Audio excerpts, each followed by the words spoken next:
Hatiku rindu hanya selalu seperti sungguh selalu jiwaku angkat kamu ratu sangatlah hatiku rindu menyerah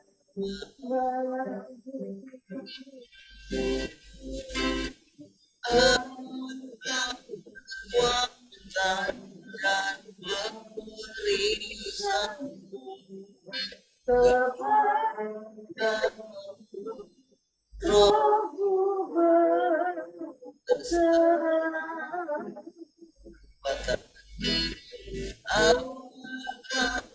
kekuatan dan berisan kepada rohku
begitu kau segalanya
Rindu selalu, rindu selalu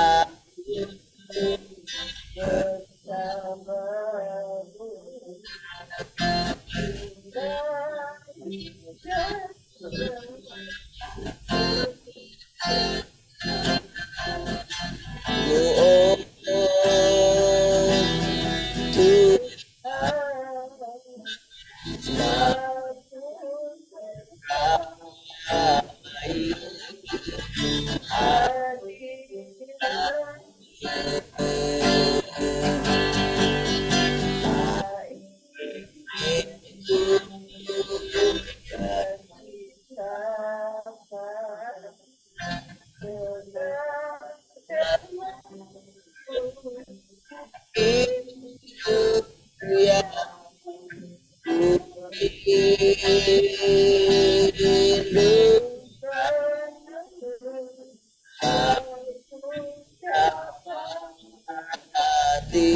kemuliaan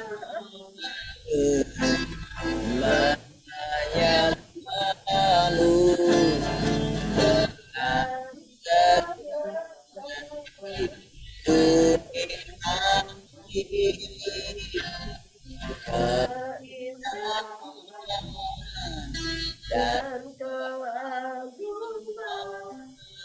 oh, Tuhan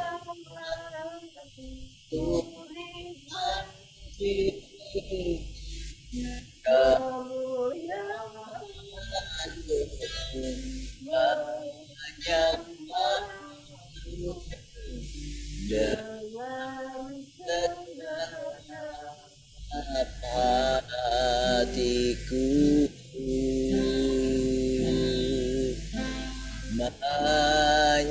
menyembahmu dengan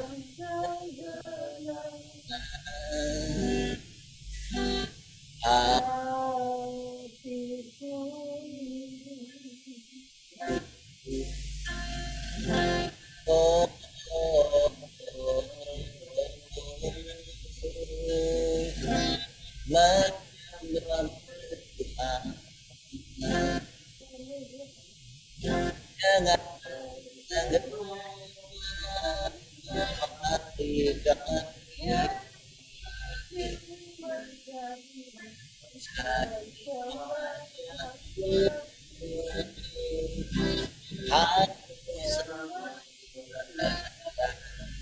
kebenaran yang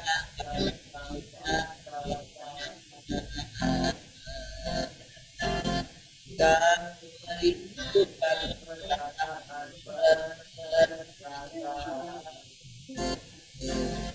perkataan lagi selamanya.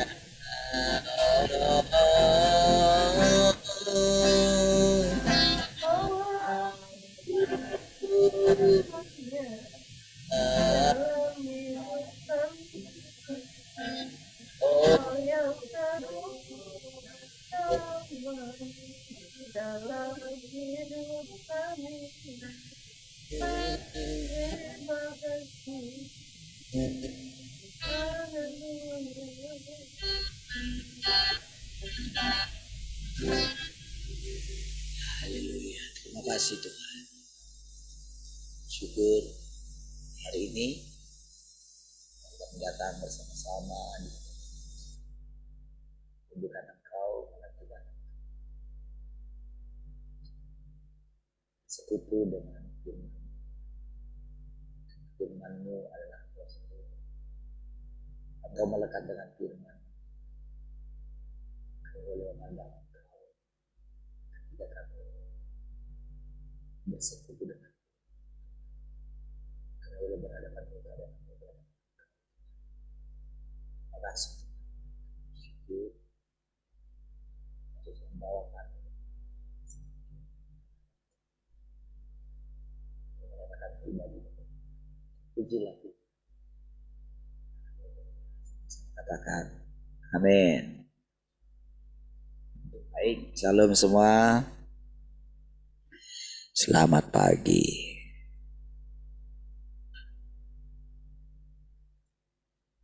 Halo, selamat pagi. Halo, selamat pagi. Makan ngarah.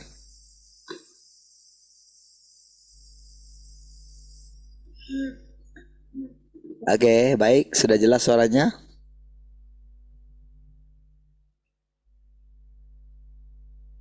Oke, Tuhan. Mari kita mulai. Seri.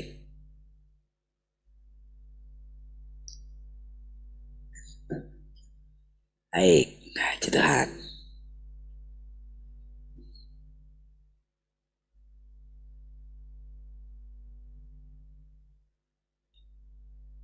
Ada yang mau sharing ya? Ada.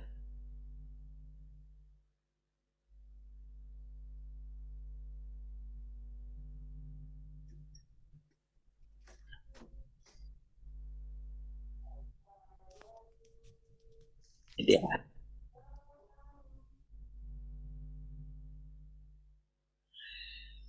Bila keadaan manusia tidak normal, maka mereka ditinggalkan oleh Roh Kudus. bila keadaan manusia tidak normal, mereka ditinggalkan oleh Roh Kudus. Dalam pikiran mereka, mereka cenderung bersungut-sungut. Motivasi mereka keliru, mereka malas. Mereka memuaskan daging dan hati mereka memberontak terhadap kebenaran. Ya. Kalau tidak normal. Tidak normal berarti mengalami pekerjaan iblis. Ini semua berasal dari iblis. Bila kondisi manusia tidak normal, bila batin mereka gelap dan mereka telah kehilangan nalar yang normal, telah ditinggalkan oleh Roh Kudus dan tidak mampu merasakan Tuhan dalam diri mereka sendiri. Inilah saat ketika iblis bekerja dalam diri mereka. Jadi kalau seseorang itu tidak bisa melihat firman Tuhan, tidak bisa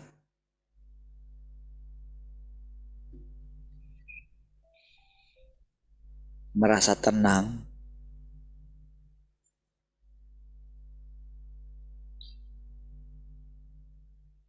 tidak bisa melihat Tuhan dalam batin mereka, tidak merasakan hadirat Tuhan atau kehadiran Tuhan,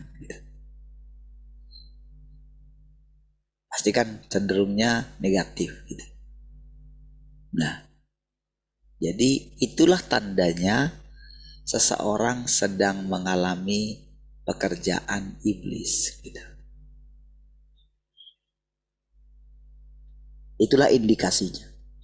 Itulah tanda-tandanya gitu. Ya.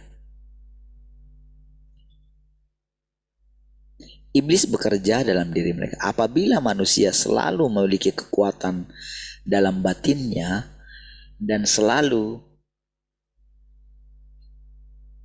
mengasihi Tuhan, maka pada umumnya bila ada hal-hal yang terjadi pada mereka, itu datang dari Roh Kudus. Jadi bila mampu tetap mengasihi Tuhan. Lihat ya kondisinya ya.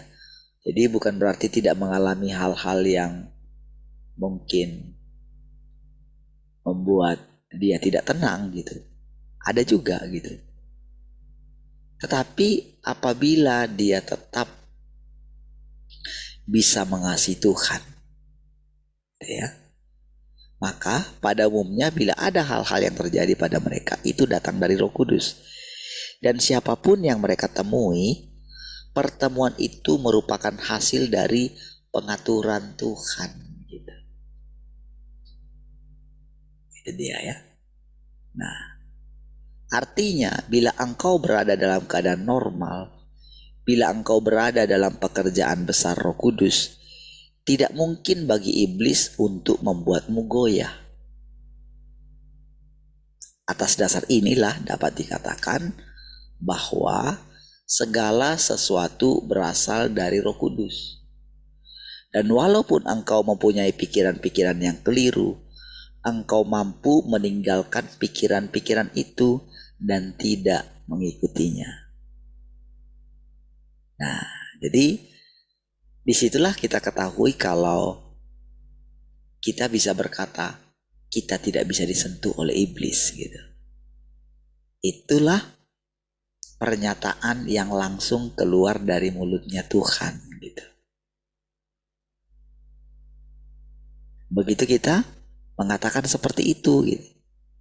Tapi kan kondisi hati kita kan kita tahu gitu. Apakah kita benar-benar bisa mengatakan, Tuhan, aku mengasihi Engkau Tuhan. Walaupun aku mengalami semua ini, Tuhan, itu tidak dapat dibandingkan dengan apa yang sudah Engkau alami demi hidupku gitu. Jadi ketika seseorang mempunyai perasaan yang seperti itu, nah itulah kedaulatan Tuhan. Disitulah kita mampu melihat Tuhan dalam segala keadaan. Disitulah kita mampu melekatkan hati kita kepada Tuhan gitu. Ya.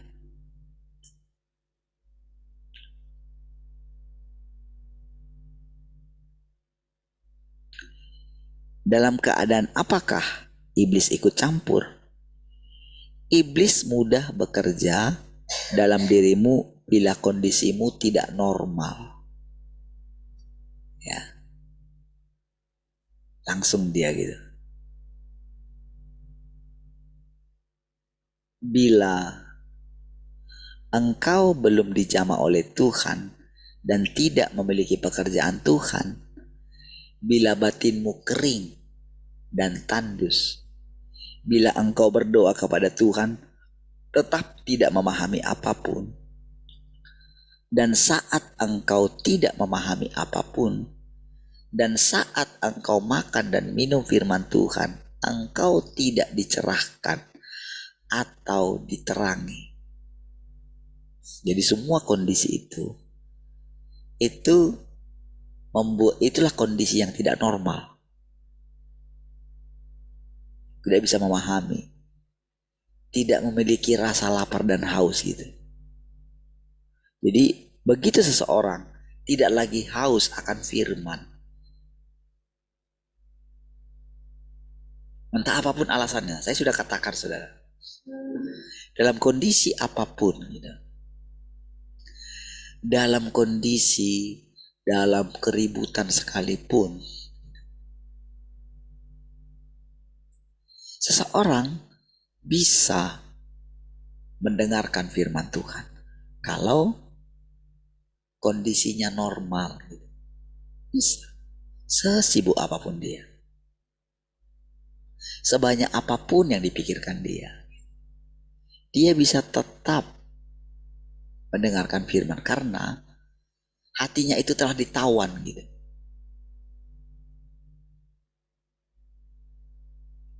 Jadi dalam setiap keadaan yang ditentukan Tuhan bagi kita, kita tahu saudara, sebetulnya kan Tuhan itu kan maha kuasa gitu. Dari satu perkataan itu saja harusnya seseorang yang normal dia bisa tenang loh gitu. Kenapa mesti takut ya? Bukankah Tuhan maha kuasa? Bukankah Tuhan mengendalikan segala sesuatu? Nalar, itu nalar saudara. Kalau si itu bilang mikir, orang punya nalar artinya orang bisa berpikir dengan normal. Nalar dong katanya gitu ya. Tapi kalau seseorang tidak normal, maka bagaimanapun hebatnya firman Tuhan itu tidak bisa dicerahkan dia. Tidak ada ini loh, tidak tek gitu. Kalau sudah seperti itu, aduh itu jadi bulan-bulanan iblis saudara. Harusnya, jadi kalau ketika kita menyadari seperti itu, ingat gitu. Ayo kembali sama Tuhan. Tuhan bisa mengubah keadaan semuanya. Ayo bertobat gitu. Bertobat itu artinya kembali kepada Tuhan. Dan kita tahu bagaimana caranya kembali sama Tuhan. Buang segala pikiran negatifmu gitu. Akui bahwa segala pelanggaranmu sudah ditanggungnya. Dan sekarang engkau mau diajarinya. Engkau mau dituntunnya selangkah demi selangkah. Engkau bisa melupakan segala kegagalanmu demi engkau bisa mencapai ketenangan pertama dulu. Jangan terus dengan gagasanmu. Gagasan kita selalu kata, pokoknya selesai dulu masalahku ini, baru aku datang. Terbukti sampai kapanpun gak selesai masalahmu. Karena engkau terus pakai gagasanmu. Bisa. Saya sudah lakukan itu dulu.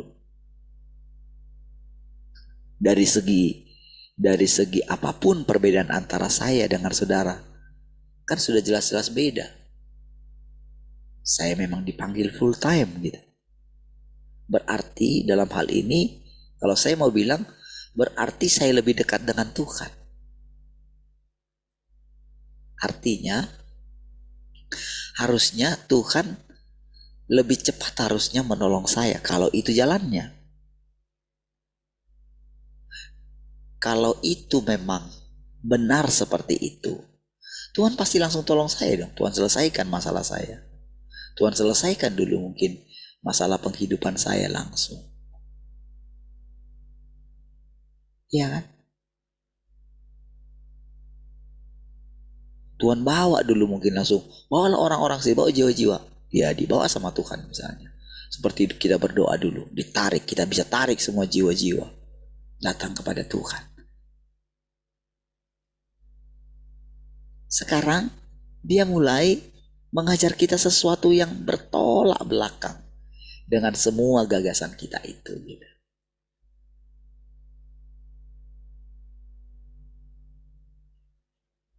Dulu ketika saya mengatakan seperti ini ketika keluar itu, karena setiap hari lewat situ ya, kalau dalam 3 bulan ini gereja ini tetap berdiri, berarti memang Tuhan, aku belum mengenal kasih karunia, aku tidak mengerti kasih karunia. Itu dulu saudara, prinsip saya. Dan benar saudara, apa yang terjadi? Itu dibalikkan semua keadaan. Seperti yang ada di gagasan saya gitu. Dibalikkan. Mereka menjadi sangat diberkati. Ya. Pelayanan yang mereka buka itu cepat sekali berkembang gitu. Jadi saudara. Oh di situ saudara saya baru ini saudara. Saya baru terdiam gitu. Oh gitu. Ya sudah. Dari situlah saya mulai belajar perlahan-lahan mengenali jalan-jalan Tuhan.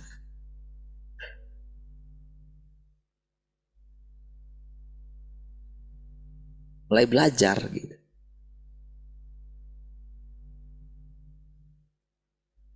Gak bisa ya? Udah habis baterainya? Hah? Casnya bisa sekarang? Oh ya. Oke. Lihat ya.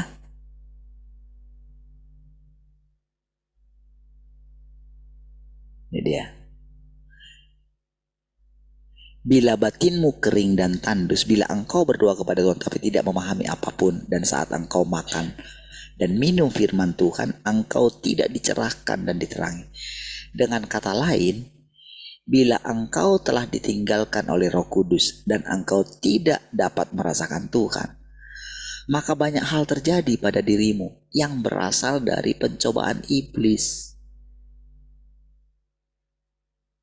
Dikacaukan gitu. Ketika kita mengambil keputusan, langsung kelihatan akan kacau keputusan yang kita ambil karena bukan berasal dari Tuhan gitu.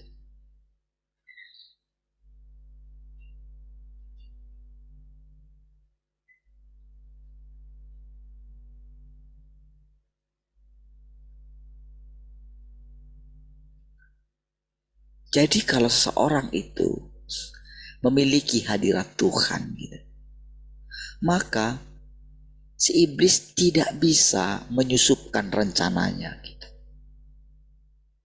Nggak bisa.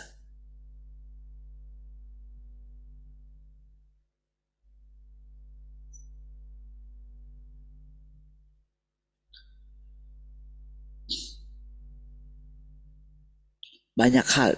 Jadi dikatakan dengan kata lain, bila engkau telah ditinggalkan oleh Roh Kudus dan engkau tidak dapat merasakan Tuhan, maka banyak hal terjadi pada dirimu yang berasal dari pencobaan iblis.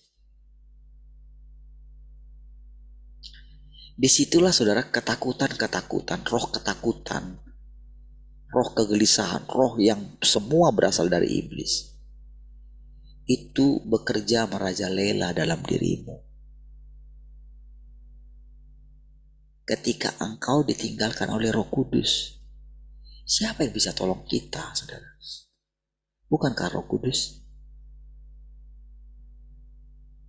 Bukankah Roh Kudus itu adalah Roh Allah itu sendiri yang diutus oleh Bapa untuk menjagai kita? untuk memelihara kita, untuk membuat Tuhan bisa bekerja dalam diri kita? Bukankah Roh Kudus itu, Roh Allah itu melayang-layang katanya sebelum Tuhan berfirman?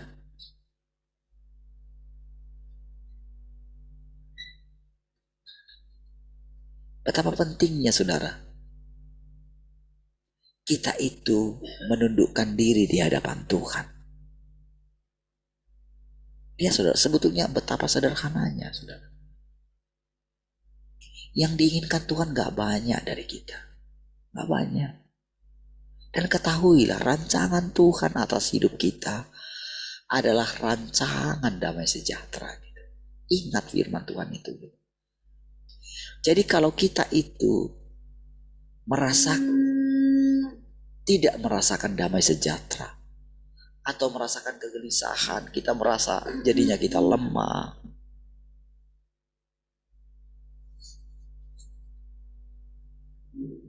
itu bukan rancangan Tuhan gitu loh. Cepat sadari.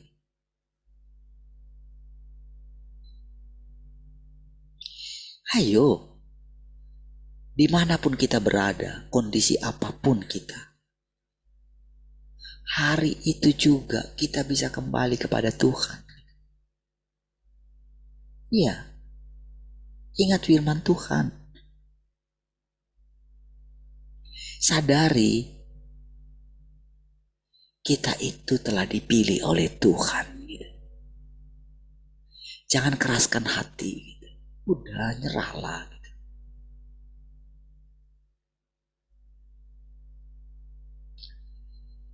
Saudara, tidak ada seperti Tuhan itu yang sangat mengasihi anak-anaknya, saudara. Tak ada. Tak ada pribadi dimanapun engkau temui seperti Tuhan. Dia punya hati yang unik. Dia punya kepribadian yang unik.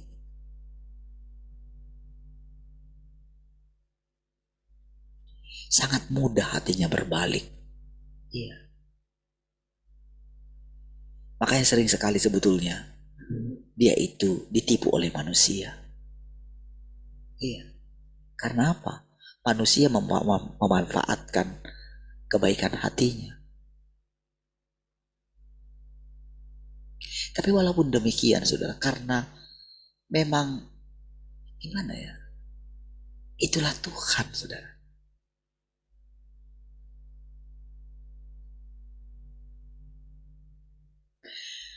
Dia punya rancangan yang tidak terpikirkan oleh kita. Dia mau jadikan kita apa? Kita ini ada di pikirannya.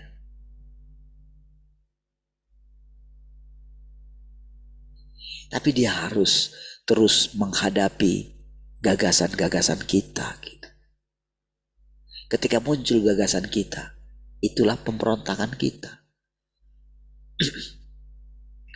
Ketika kita terus mempertahankan gagasan kita,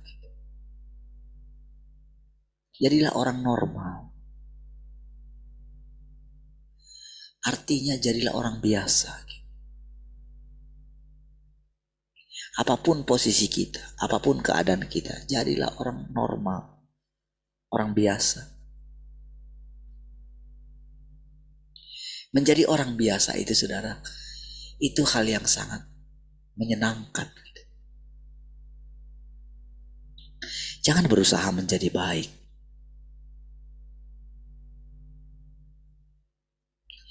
Ketika kita berusaha menjadi baik, berarti ada motivasi kita untuk menarik perhatian orang kepada kita. Dan bila orang telah mendefinisikan di dalam dirinya bahwa kita orang baik, suatu saat ketika kita melakukan sesuatu yang bertentangan dengan mereka, mereka akan membenci kita.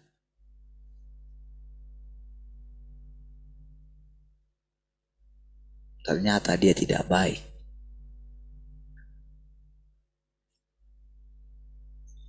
Makanya jangan berusaha menjadi orang baik. Kurang baik apa Tuhan Yesus? Ya kan? Kurang baik apa dia terhadap orang-orang Yahudi? Saudara tahu, saudara, yang meninggalkan Tuhan itu ketika dia menyampaikan sesuatu yang bertolak belakang dengan gagasan mereka itu. Maka ketika mereka menolak firman Tuhan, Roh Kudus pun meninggalkan mereka. Sehingga apa yang terjadi? Iblis merajalela atas hidup mereka. Sehingga yang tadinya mereka itu menyanjung-nyanjung Tuhan Yesus. Kan kejadian itu kan baru berapa hari sebelumnya itu kan dia itu kan dielu-elukan di Yerusalem, saudara. Ya.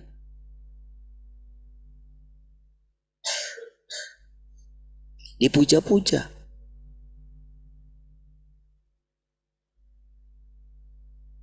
Makanya saudara, kalau saudara dengerin ya bagaimana para guru-guru besar itu kan yang sedang demo itu, saudara, yang sedang menyatakan pendapat mereka gitu. Apa yang mereka katakan? Kita terlalu menyanjung dia, katanya. Kita terlalu memberikan dia pujian kita setinggi langit gitu. Kita telah menjadikan dia menjadi berhala. Ya.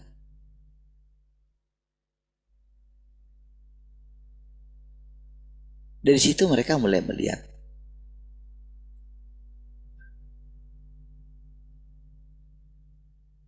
kejahatan dia yang sesungguhnya. Iya. Jadi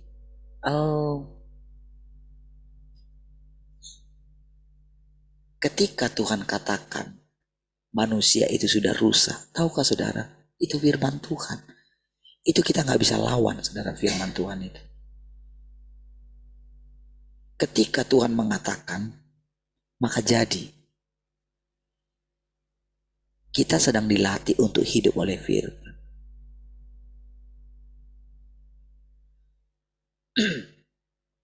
Makanya nantinya, saudara, hidup kita ini, saudara, kita akan mendengarkan firman yang baru setiap hari.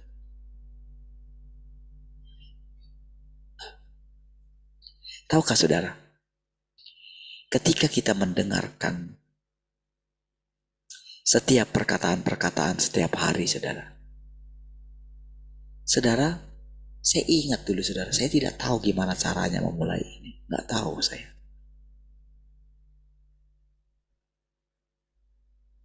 Saya coba terus menyampaikan setiap hari gimana caranya gitu ya. Kita buka firman Tuhan. Saya ceritakan kepada saudara apa yang saya alami setiap hari. Coba lihat rekamannya, saudara. Saya benar-benar menunggu gimana caranya memulai. Karena dari awal pun, saudara, itu sudah sangat menggoncang, saudara. Iya. Tapi selalu, saudara, orang yang mengatakan sesat sudah jadi apa mereka? Iya. Apakah mereka sudah berjumpa dengan Tuhankah? Tidak. Apakah mereka sudah berjumpa dengan kebenaran yang sejati? Tidak juga. Saya coba tunggu. Adakah? Tidak ada.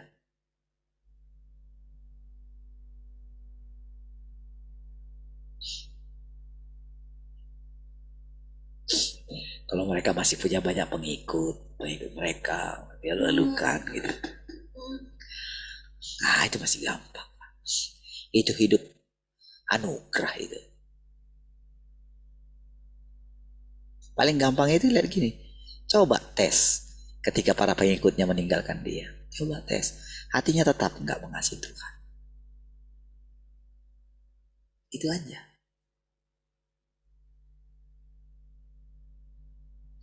Bukankah Yesus mengalami kesendirian? Lalu kalau orang itu tetap dipuja-puja. Berarti kan dia berusaha menarik simpati daripada para pengikutnya kan. Apakah Tuhan Yesus memiliki pikiran yang seperti itu? Tidak. Kalau orang mau belajar jujur, iya, jujur saja, lihat saja faktanya. Kalau Tuhan mengatakan anak manusia tidak mempunyai tempat untuk meletakkan kepalanya, lalu kenapa orang-orang itu berusaha memiliki tempat yang luas? Dari situ saja sebetulnya pikiran kita itu sudah langsung diruntuhkan. Lalu kenapa kita itu menjadi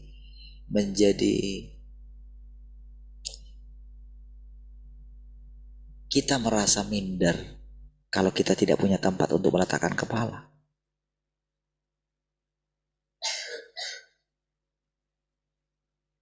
Ya kan? Kita terlalu menempatkan diri kita itu besar. Salah saudara gagasan kita ini. Itu yang sedang dihancurkan, sedang diruntuhkan oleh Tuhan. Terimalah gitu. Dan itu gak lama kok gitu.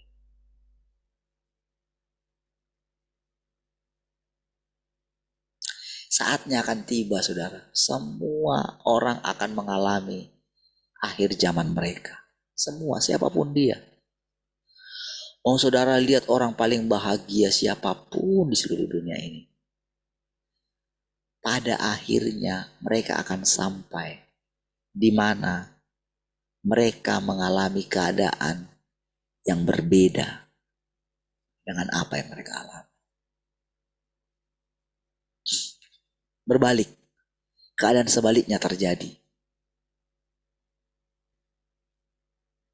Dan itu harus terjadi, saudara.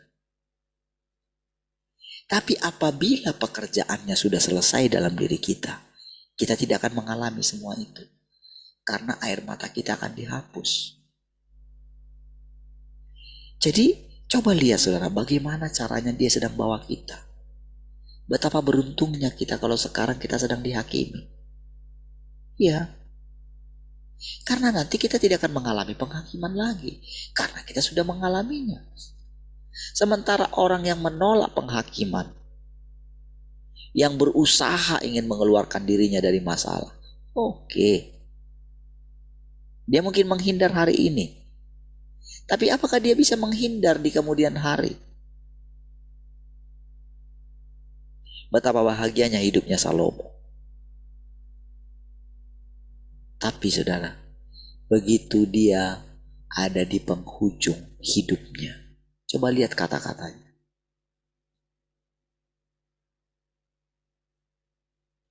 Betapa sangat keringnya dia. Betapa dia bisa mengatakan sia-sia, sia-sia, sia-sia, sia-sia. Coba. Orang yang mengatakan sia-sia, sia-sia, sia-sia, berarti dia sudah tidak mengalami jamahan Tuhan. Iya. Dia berada dalam kegelapan, saudara. Dan ketika dia akan mati, dia tidak tahu kemana dia pergi. Karena apa? Dia tidak punya tujuan lagi. Karena apa? Selama ini, segala tujuan yang ingin dicapai oleh manusia, dia sudah capai. Apalagi dia nggak bisa melihat sesuatu yang baru lagi, saudara. Kalau seseorang sudah menjadi presiden, masa dia mau jadi gubernur? Kan gitu kan?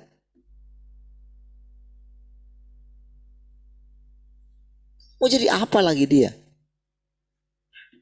Kan orang kan ingin mencapai yang lebih tinggi. Setelah jadi presiden, kalau dia ingin berambisi terus,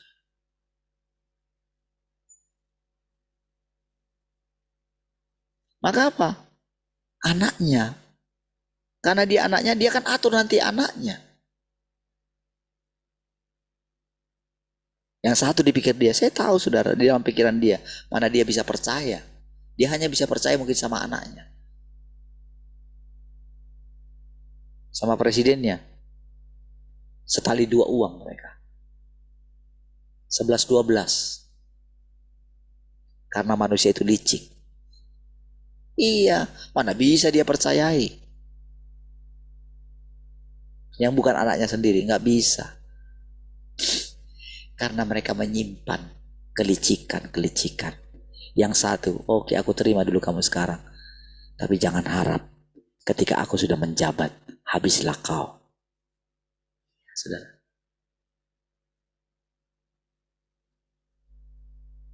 Manusia memang licik.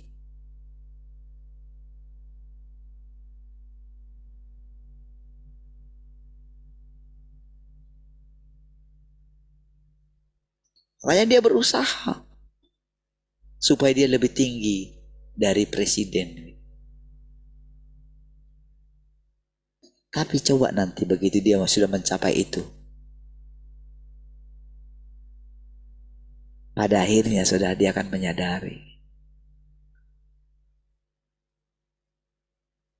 oh saudara, ketika seseorang itu sudah mencapai posisi tertentu, dia tidak bisa melawan kedaulatan Tuhan. Maka berpikirlah sederhana, saudara. Apa yang kau alami sekarang? Engkau bisa makan? Engkau bisa hidup? Engkau bisa mengatur keluargamu? Gitu kan? Jalani gitu. Jalani dengan baik gitu. Ya. Ketika kita mulai menyerahkan hidup kita kepada Tuhan, lihat saudara, ketika benar-benar kita itu sudah bertekad, bertobat, menyerahkan hidup kita kepada Tuhan, lihat, pengaturan Tuhan mulai ditetapkan dalam hidupmu. Jangan lawan. Makanya dikatakan apapun,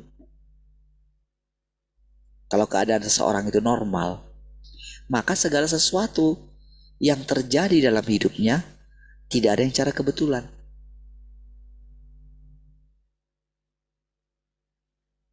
Semua dalam pengaturan Tuhan.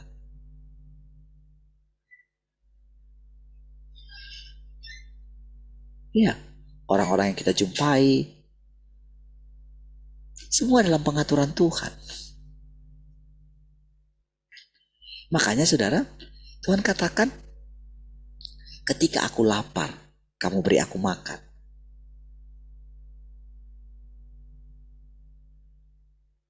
Ketika aku telanjang, kamu berikan aku pakaian. Jadi saudara, ketika seseorang itu benar-benar menantikan Tuhan,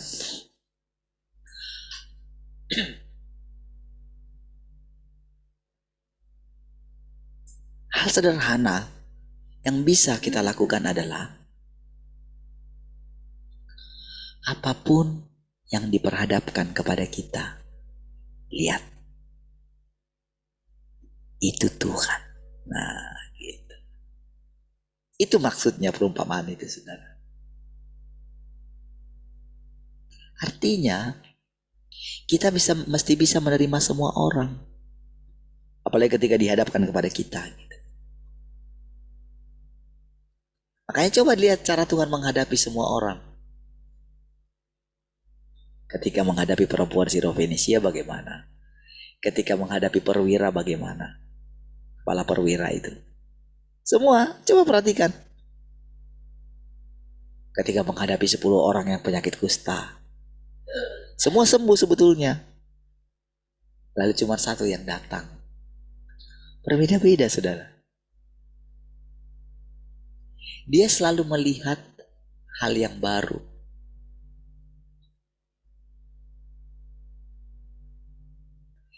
Saudara, yang paling bahagia itu adalah kita selalu bisa mengubah hal yang buruk, yang tadinya kita pikir buruk, menjadi indah, saudara.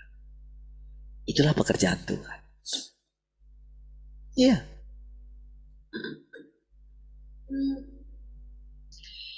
Saudara, kita itu tidak dirancangkan Tuhan untuk bisa membuat keputusan sendiri.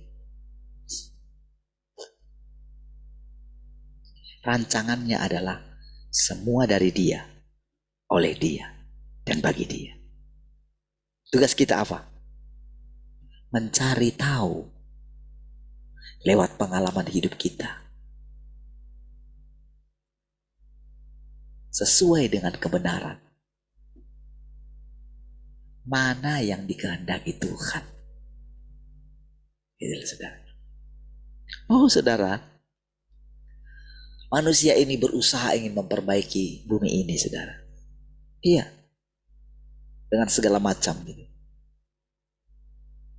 Tapi karena mereka itu tidak memiliki kebenaran, karena mereka itu tidak mempunyai hubungan dengan Tuhan, maka satu saat, saudara,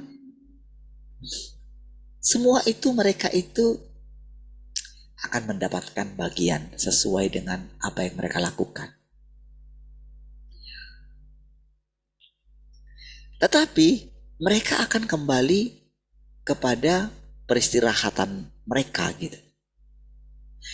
Tetapi bagi orang yang dipilihnya dan mereka mendengarkan suaranya, mereka akan hidup selama-lamanya. Artinya apa itu hidup selama-lamanya? Mereka terus masuk dalam pekerjaan Tuhan, terlibat. Iya.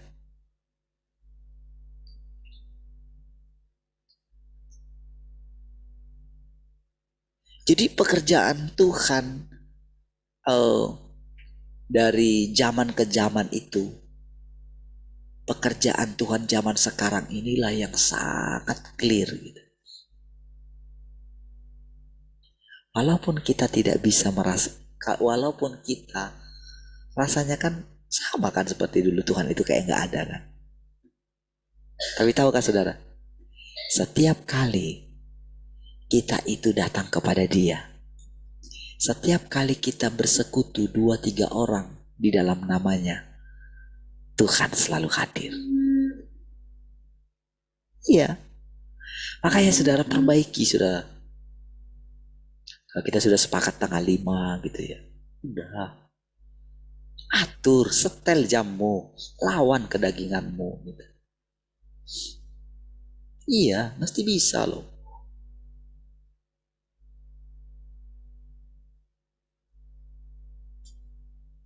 Mesti bisa.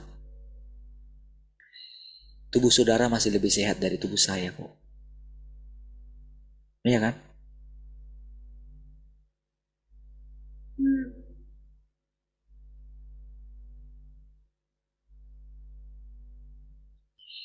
Badan saya ini saudara kalau makan terlalu banyak itu sakit semua saudara.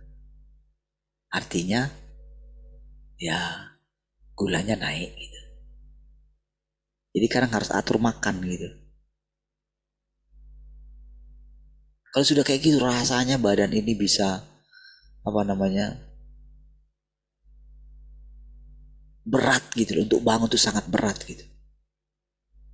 Iya. Kalau saya ikutin.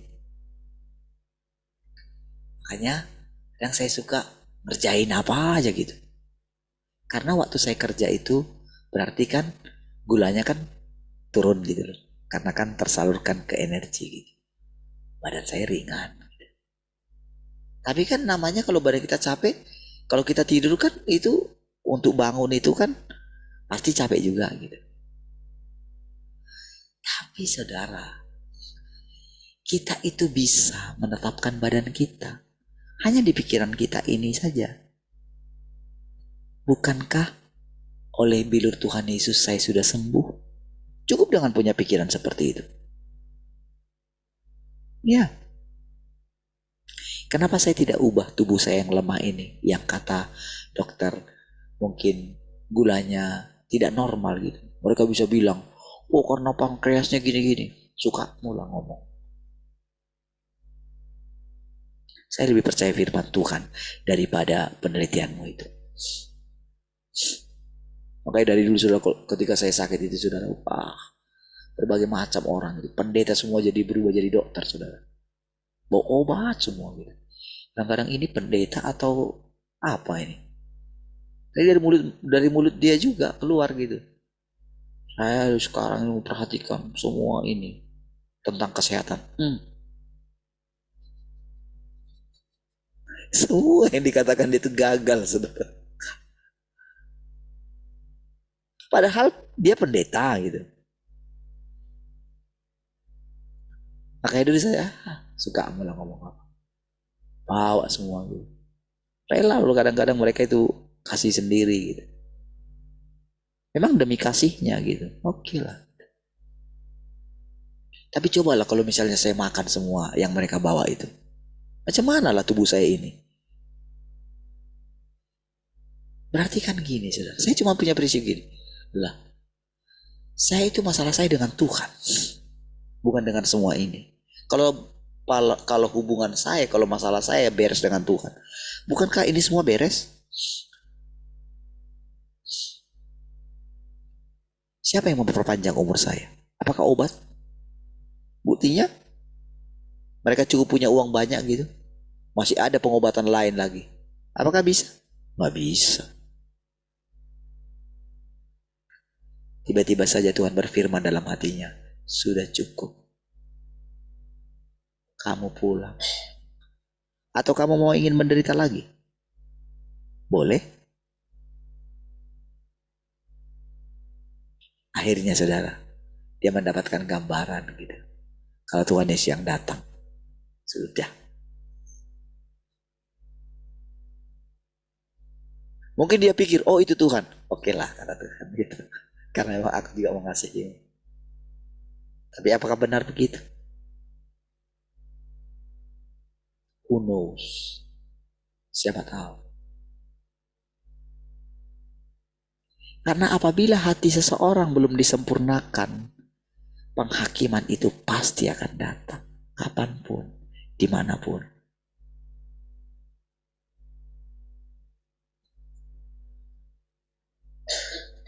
Sekarang akan dia lihat perjalanan berikutnya. Bagaimana hatinya. Kalau hatinya melekat pada suaminya, dia pasti sangat ingin kembali lagi ke dunia. Kecuali kalau dia sudah bisa meninggalkan suaminya, barulah dia bisa melekat kepada Tuhan. Apakah bisa? Kalau suaminya memutar kenangan, ditontonkan di ibadah gitu, rekaman dia berbicara dulu, disaksikan gitu, dia pasti akan datang lagi. Iya kan?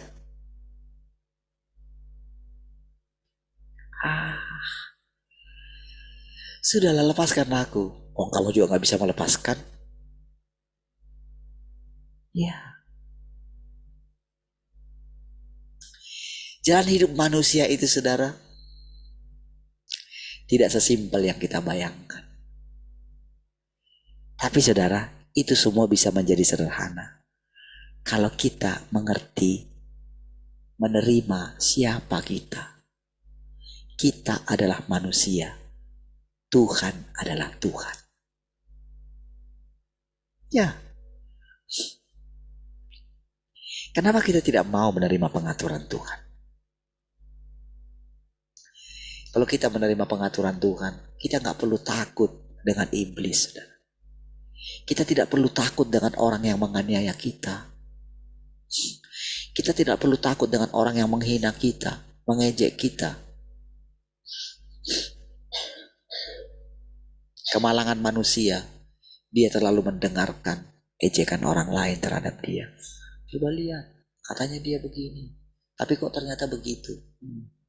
Dia gak mampu mendengarkan itu. Tutup telingamu, saudara, terhadap semua hal di dunia ini. Buka telingamu mendengarkan Tuhan. Tuhan tidak pernah mengintimidasimu. Jadi kalau engkau mendengarkan kata intimidasi di sinimu, itu bukan dari Tuhan. Itu karena engkau telah ditinggalkan oleh Roh Kudus. Jadi apa yang perlu kau perbaiki? Baliklah kepada Tuhan. Berdoalah kepada Dia. Berserulah kepadaku, katanya. Ya kan, di Yeremia 33:3 kan. Berserulah kepadaku dalam kesesakan. Maka aku akan melepaskan engkau, menyelamatkan engkau. Ada itu kan?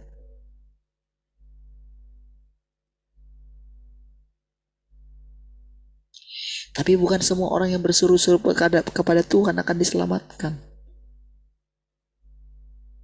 Karena akan tiba waktunya. Orang akan berkata, bukankah kami bernubuat demi namamu? Anyahlah daripadaku, kamu semua pembuat kejahatan. Kenapa? Karena mereka melakukan semua itu demi pujian terhadap dirinya. Itu sangat dibenci oleh Tuhan. Engkau bukan. Jadi ketika seseorang punya sesuatu yang bertentangan dengan dia bilang, kamu bukan siapa-siapaku. Aku tidak mengenal kamu, artinya aku tidak pernah menciptakan jenis seperti kamu. Kamu tidak boleh ada di sini. Itu loh artinya. Jadi kalau kita punya pikiran lain, disitulah dikatakan, aku tidak mengenalmu. Artinya Roh Kudus meninggalkanmu. Jadi kalau kita ini tidak dapat duduk dengan tenang di hadapan Tuhan, gitu, maka kita akan pakai banyak sekali alasan. Gitu. Oke, saudara bisa bilang begini, aku bisa cari Tuhan kok. Aku bangun pagi-pagi.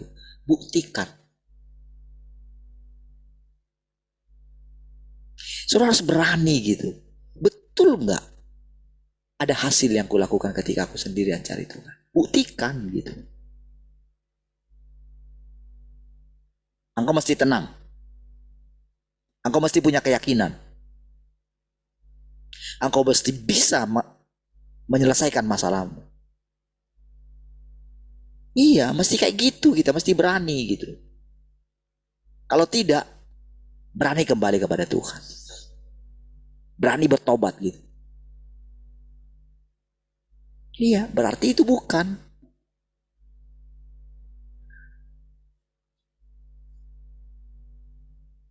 Berarti kita masih tetap dengan cara kita yang lama.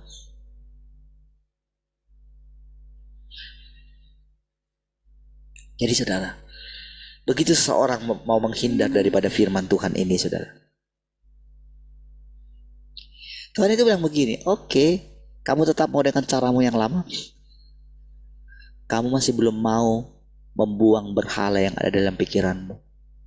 Oh ya kan aku menyembah Tuhan Yesus. Seperti itu dulu orang Yahudi, saudara.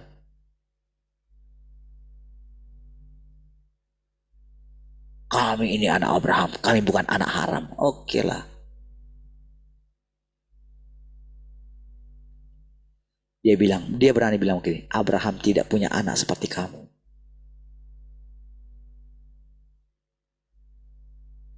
Karena kalau Abraham ada, dia pasti mendengarkan aku. Makin panas mereka, saudara.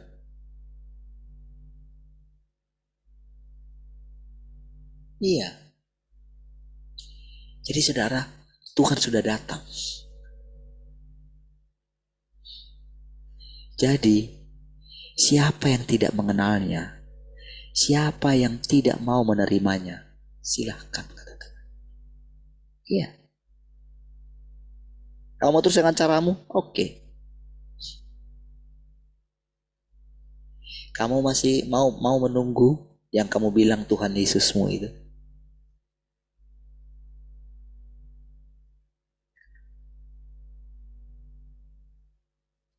Saudara, Tuhan Yesus sendiri bilang, dia diberikan nama yang baru. Saudara, kalau sudah diberikan nama yang baru, nama yang lama itu dia sedang menuju kepada, dia mulai hilang. Nama itu mulai menjadi hilang karena sudah ada nama yang baru. Inilah pekerjaan baru Tuhan. Gitu loh. Makanya kita gak pernah menyebut nama Yahweh lagi. Tapi orang Yahudi, kalau kita menyebut nama Yesus, bagi mereka itu satu penghinaan yang luar biasa. Apalagi ketika kita mengatakan Yesus itu Tuhan. Mereka sangat panas, saudara.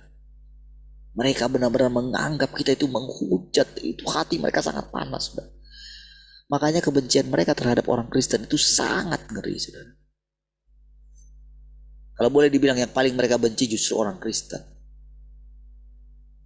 Tapi orang lain katakan, oh kita ini sama dengan mereka. Enggak gitu.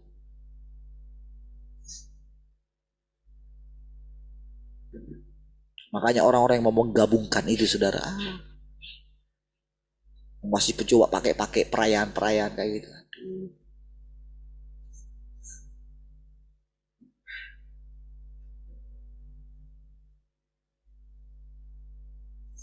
Jadi saudara, ketika seseorang menolak firman ini, saudara, aduh,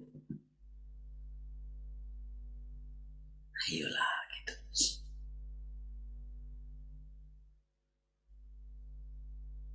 Ayo kembali kepada Tuhan.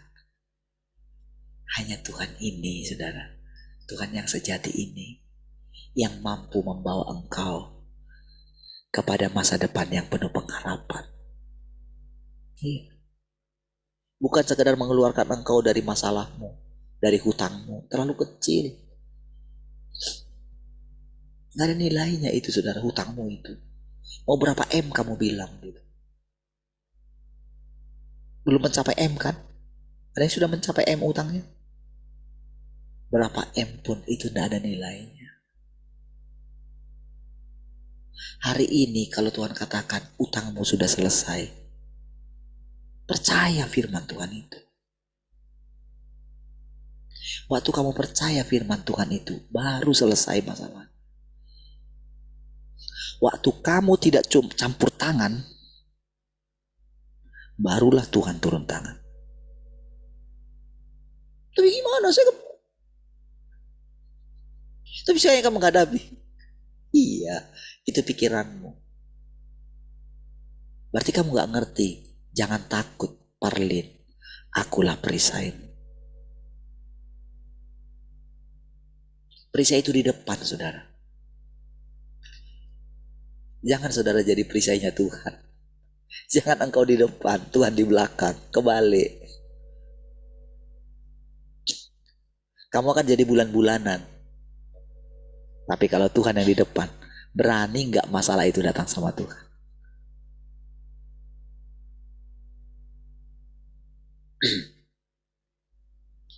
Ketika engkau sembunyi, engkau masuk ke dalam hatinya Tuhan. Sini, masuk ke sini. Iblis tidak bisa melihat engkau. Karena engkau sembunyi di dalam Tuhan. Kenapa engkau gak sembunyi di dalam Tuhan? Kenapa engkau gak masuk ke dalam hatinya Tuhan? Ya tapi aku gak tahu gimana caranya. Cari tahu. Paksa dirimu.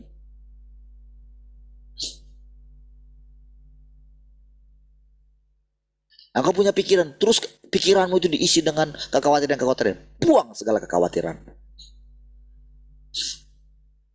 Kalau mukamu muram, kenapa mukamu muram? Itu begini. Dengerin firman Tuhan. Emang kalau engkau bersama dengan aku, ada yang masalah yang tidak bisa diselesaikan? Kalau aku katakan bersukacitalah, engkau harus bersukacita. Tidak boleh ada alasanmu yang lain untuk engkau tidak bersukacita.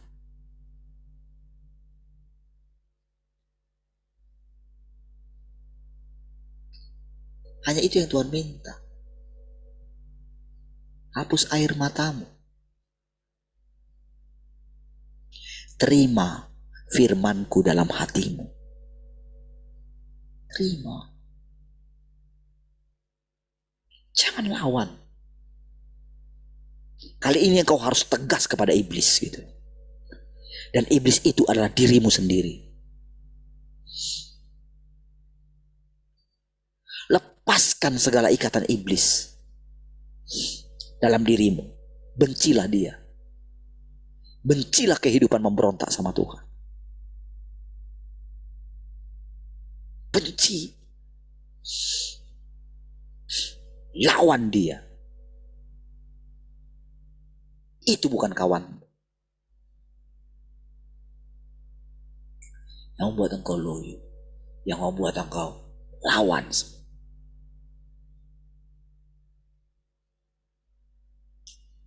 Karena Tuhan bilang, mari sini. Kalau Tuhan sudah panggil engkau mari sini, lupakan semua masalah. Lupakan. Jangan simpan. Kalau engkau simpan, Tuhan marah. Artinya begini, berarti masalahmu itu lebih besar dari aku ya. Berarti kamu lebih suka menghambakan diri sama iblis ya. Iblis itu membuat mukamu kayak gini. Iblis itu jelek aslinya.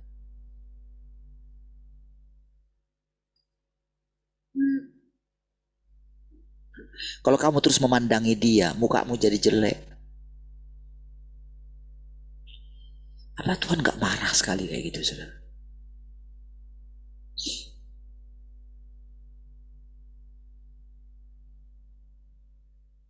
Apakah saudara gak pernah marah sama anak saudara?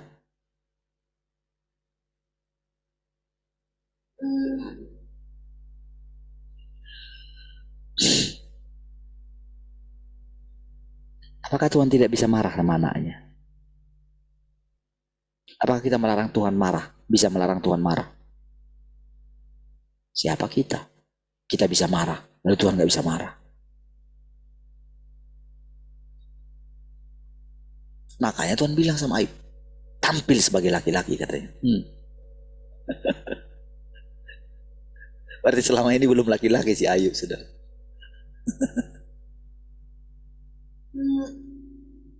Tampil sebagai laki-laki katanya.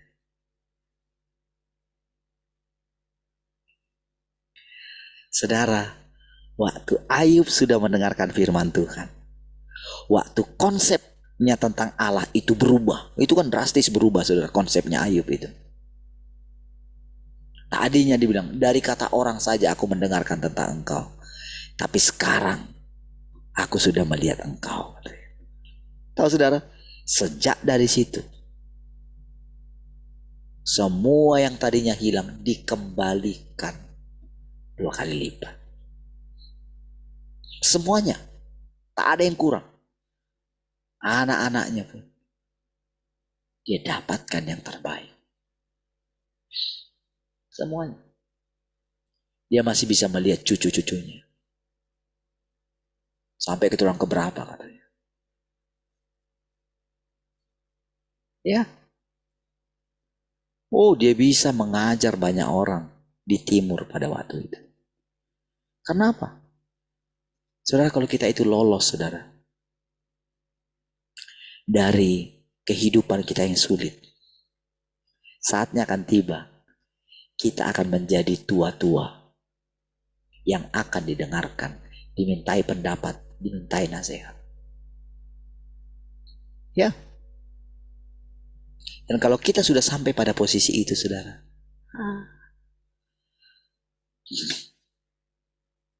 kita akan tahu semua masalah, saudara. Dari ketika dia datang, kita langsung tahu. Karena kita sudah pernah melewatinya. Itulah orang bijaksana. Itulah orang yang masih punya minyak. Punya semangat, saudara. Manapun dia pergi, orang akan mendengarkan firman Tuhan. Karena Roh Kudus menyertai dia. Ya, seperti itulah hidup yang sedang kita masuki. Oh, jangan takut dengan orang yang rasanya mungkin, rasanya mendapatkan durian runtuh atau apa gitu. Kayaknya hidupnya gimana gitu. Slow aja. Semua orang ada masanya. Tenangkan saja hatimu. Pegang apa yang ada padamu. Oke? Tuhan ada di sini. Jangan takut. Tuhan itu maha kuasa. Dia bisa menerangkan semua tentang hidupmu, tentang masa depanmu. Apa yang tidak engkau ketahui, dia bisa tunjukkan kepadamu. Engkau bisa melihat jauh ke depan, seperti Abraham bisa jauh melihat ke depan. Musa diizinkan untuk melihat tanah perjanjian dari jauh. Engkau bisa melihat. Sebelum Yesus itu menyatakan dirinya, Simeon sudah melihat walaupun Yesus masih usia 8 hari, saudara. Karena apa? Roh Kudus membukakan matanya. Ini dia.